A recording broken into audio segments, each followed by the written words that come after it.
ভারতীয় বাংলা সিনেমার স্বপ্ন দুনিয়ায় নেমেছে অন্ধকারের ছায়া। নবাগত অভিনেত্রীদের ওপর জোরপূর্বক দেহ ব্যবসার অভিযোগে কলকাতার পরিচিত মুখ অভিনেত্রী আনুশকা মণিমোহন দাসকে গ্রেপ্তার করেছে পুলিশ।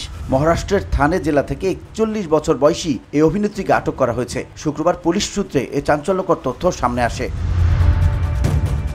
ভারতীয় গণমাধ্যম সূত্রে জানা যায়, গোপন সূত্রে তথ্য পাওয়ার পর পুলিশ দুজন ছদ্মবেশী গ্রাহক পাঠায় অভিযুক্ত আনুশকা মণিমোহন দাসের সঙ্গে যোগাযোগ করার জন্য। বুধবার এই অভিনেত্রী তাদের মুম্বাই আহমেদাবাদ হাইওয়ের কাছিমিরা এলাকার একটি শপিং মলে দেখা করতে বলেন।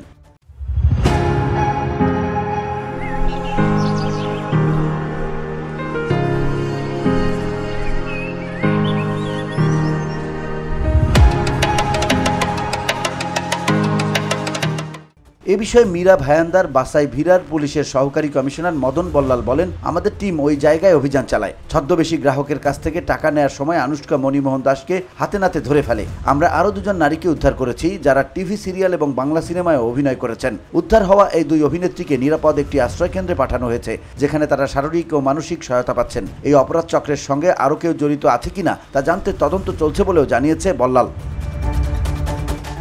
ভারতীয় দণ্ডবিধির 143-এর 3 ধারা অনুযায়ী মানব পাচারের মামলা দায়ের হয়েছে। পাশাপাশি অনৈতিক দেহ ব্যবসা প্রতিরোধ আইনের ধারাও রয়েছে।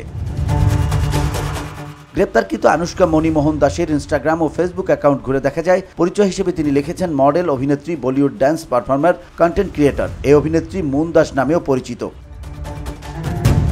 VOD Bangla news desk.